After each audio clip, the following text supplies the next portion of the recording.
Hello and welcome to Virtual Intelligence Solutions tutorial. Today we will start Flutter application development tutorial and we would move on based on what we talked about in the last tutorial. Um, like I said, we will start from the basic of Flutter application development. So what the first part of this tutorial would, all what we will teach in the first part of this tutorial are all what are listed here. So we are going to learn the basic and essential part of Flutter application development, which is that programming language. And one thing about programming language is this: if you can understand that programming language very well, other programming language will be very easy for you to use and dive into, like PHP, like all these other programming language, C++, C Sharp. It will be very easy for you to move into them because it's just syntax that will be different, but all the structures and how things work will be the same thing. So we'll start by talking about basic variables in Flutter. I'm sorry, in that programming language. First, in Flutter application development, we have two sides. We have the front-end developers and the back-end developers. 98% of people do the two. Like, you will see a single person handling both the front end and the back end of application development in Flutter. So the front end application development, the front end side of Flutter just deals with creating of the interface, the user interface, the design, buttons, how the app would look like, while the back end they deal with creating functions, making on click of a button what should happen, on tap of this what should happen, on swipe of this what should happen. So the backend developers handles that, but 98% of people learning Flutter do both the front end and the back end side of Flutter application development. So for you to understand the back end side of Flutter application development, you need to understand that programming language. That's why we are starting from that, and that's why I said that is an essential part in Flutter application development. So first we will start by talking about basic variables slash data types. We talk about operators, comments, decision making, loop, array functions, introduction to object-oriented programming, asynchronous programming, introduction to Dart libraries. So these are the things we will talk about in the first part. There are many other things in Dart programming language, but these are the basic things you need to understand to get yourself moving into Flutter application development and building applications that are very nice and okay. So um for this tutorial we would use, we are not going to download any editor or install anything. You can actually run this on your phone and everything would work perfectly. You will go to datpad.datlang.org/dat. Just datpad.datlang.org, it will bring you here. This is the editor we would use to run our codes and test things and see how things work in that. It is an online editor. You need to be connected to the internet to work with it. So you would see something on the screen like this. Just delete the code there. So in here we have different buttons. We have the run button to run your code. We have the new pad. This is just to create, if for example you want to create a new that pad, like as a new code pad, to just delete everything you have read and you have written and create a new one. To reset the current, maybe you've written something like and you just want to reset everything back to the first part. Format, I don't use this. Installer SDK, I don't touch that. So this is where we write all our codes inside this void main. You would understand all this void main as we move on. So first we would talk about variables. In every programming language there is something we call variable. So what are variables? And in everybody's room, or let's say in on your desk, on your table, let's use the room for example, because everybody has a room, or where you put your clothes and your shoes, everybody has that. So um in every where you put your clothes is different from where you put your where you put your clothes is you put your clothes in a place, you put your shoes also in separately in a place. I mean, it's not everybody, most of the people, you don't actually put your shoes where you put your clothes. Like your shoes, you put it in separate place, and your clothes, you put it in separate place. So yeah, like storing your shoes in a place. That place is called a variable. In computer, that's what it actually means. The moment you are storing a data inside a variable, you are keeping it in a space in the computer's memory. So you're storing shoes in one side, you're storing clothes in another side. So variables, how do you variables are something that change as the code works. I mean, if you create a variable uh called me, when the code is running and the code sees me, maybe you said me equals 0, you will understand the equals to and the column very soon. And you came here again and said me equals 9. ah and if you write like this in this programming, in every programming language, the me equals 0 would be replaced with me equals 9. So at the end of the program, me would be 9 and no more 0. So that's variable. Variable are something that changes as the program runs. And when you are creating your variable, you are expected to give it any name you like. Variables, you give variables any name you like. So but an advice for you is that when you are creating your variable, make sure your variable name is related to what you are coding. For example, you are coding an application that help user calculate their age. So the right thing to do is just name a variable age, maybe age 78, 78. Not just naming the variable, just name it in anyhow. No, you name it something that is pertaining to the code you are writing. Another thing to note in variable is that when you are creating a variable, it should not start with special characters like this. It should not start with special characters. It should also not start with numbers. It should not start with special characters. You should not start with numbers. Yeah, you can only start with this, and this underscore, it means another thing in that. When we get there, you will understand. It means another thing. You can only start with this underscore here, and it means another thing in that. So we we you are not to start with numbers when you're creating variables. You have to start with either capital letter, small letter, and your variable name must relate to the code you are writing. So now that we understand what variables are, it's time to move into what data types are. In short is that variables store data.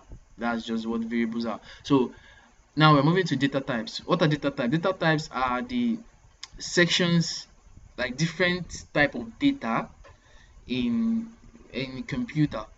Now, like I said before, everybody has a place where they put your shoes, where you put your clothes. It's different from where you put your clothes is different from where you put your shoes. And you can actually carry your shoe and put it where you put your clothes, no problem. But in computer, where you store, we have different data types. We have the int that stores integer numbers. Integer numbers are, we have integers. Integer numbers are numbers that, for example,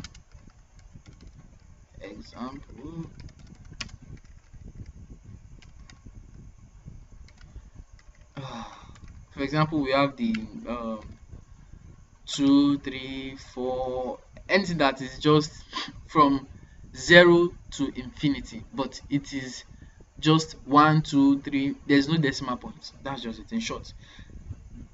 Those are integer numbers, and that's one part in that data type. Integers, we have float or double. These are numbers that these are data type that stores data type that stores decimal numbers. We have boolean. This stores only two values, true or false. We have string. It stores letters. We have other data types, but these are the four basic data types that you need for now to start. So let's move into coding it. Like, let's start coding something on data types. So first we start with integers. Creating an integer variable. Like I said, integer variables are variables that hold whole numbers. They hold whole numbers. Let's say int h equals 70. So this means we are creating a variable name age, and the variable is an integer variable. So, and I said integer variables are variables that stores whole numbers. If, for example, put .9 here, the compiler would complain that you are storing a double. Note this error. It says, let's run it so that you see the error. It says a value of type double can't be assigned to a variable type int. This error, when you are coding in Flutter, you would see this error very well. Maybe you are trying to use a feature for something that is not supposed to be. So understand what this error is doing and how we will solve it, so that when you face this in programming, you know what the problem is. This is just trying to tell you that you can't store a double variable in an int variable. So this is an int variable, and it's only going to hold integers. So that's why anything you put here, like anything you initialize the variable with, would be integers. You can also have int less, any name you give variables any name, like -80. So you can have minus, like I said, sorry, integers start from minus to the highest, like from minus infinity to positive infinity. So we have -80. These are integer variables. When you're creating integer variables, we have a function in that program now. We call it print.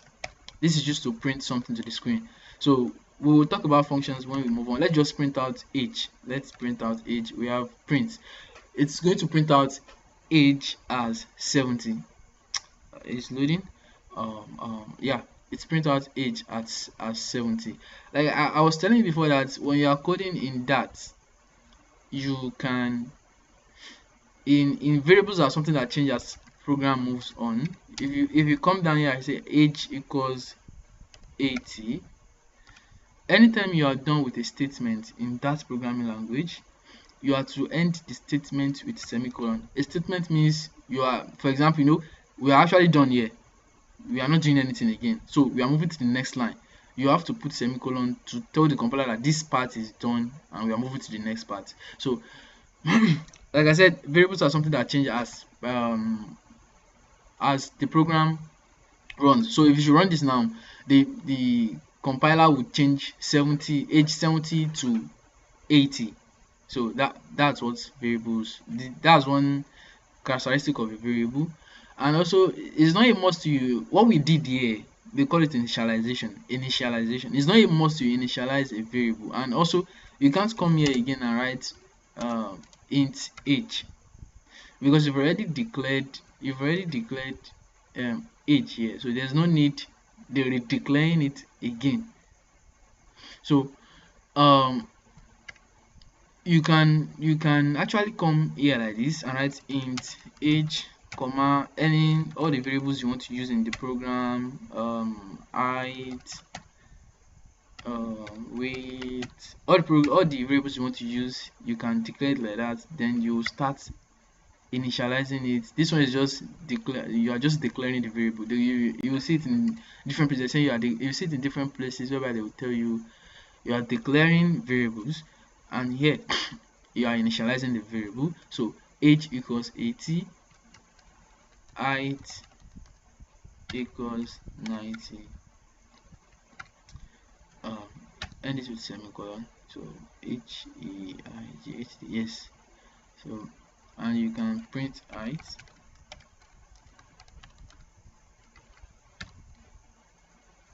If you run it to print 90 below 80. So these are integer variables. Now let's move to heights are in decimal sometimes. Like someone can be 18.9 centimeter or centimeter tall, or something can be if you are dealing with decimal.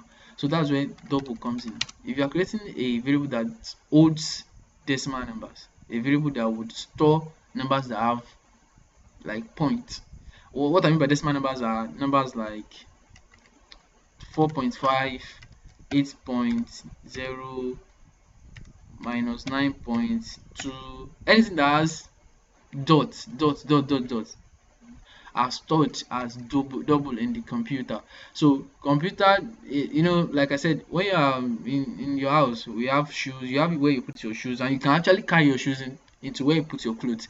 But in computer, if you should try and store another variable that is not meant for that data type inside it, there will be an error. Like I showed you the other times where we tried to store a double variable inside an int variable. So yeah, we can give it you can give it a name, any name you like. I said variables, just give any name you like. Height is something that can be decimal.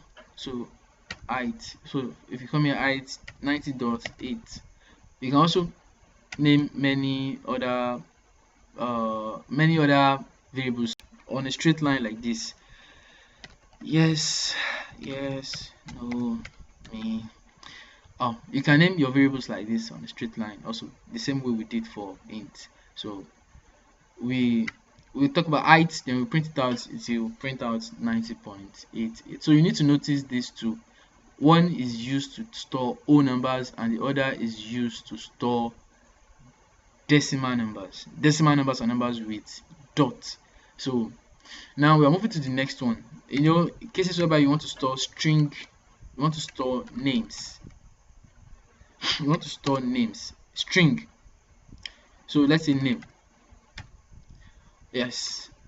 I come down here and I say name equals vis. So if you want to store a string, you must put the string in colon.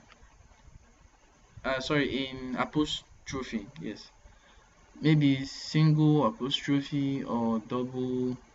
Just put it inside the this symbol. So if you should print name, it may be single, it may be double, it may be single and it may be double like this. So if you should print name, it would print out vis. It's a print out vis. So you can write your name here like Humeira. You can write Humeira, and like if you print it, you'll have Humeira. It's going to print Humeira. So you can store anything that has to do with letters, with string. So that's what string does. You see, anything you store, if you should store 80 here, the compiler will take it as a string. It will actually work and print it out because it's already in the apostrophe. So the compiler will know that it's a string and will use it. But you cannot use it with operators like this. It's going to throw out an error, or it's going to throw out an error that this can't be done. But when we get to operators, you understand what I'm saying. What I'm just trying to say is that the case whereby you see people writing 80.9 in a string variable, yes, it can work. If you want to use it in operators, there's a way you would use it and it will work. So that it won't be strange to you when you see me storing numbers in string variables. These are no more numbers, they are now string, because what makes a variable string is the single apostrophe or double apostrophe. So this is something you should notice and know. So we have any name you like, you can name it um you can name it Imran. Yeah, that's my name. Yeah. So if you run it, the thing will print Imran. So now the last variable we'll talk about, the last data type we'll talk about is Boolean. So whereby you are creating, these are used when you are creating Boolean. Can only store two values, true or false. So let's say test true. So if you should print test, so it's going to print out true. It's going to print out true. So you can put false also.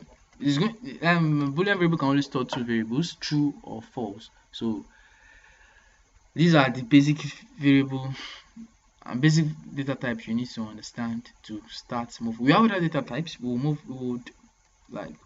into them as we move on, and we would create a lot of things with them.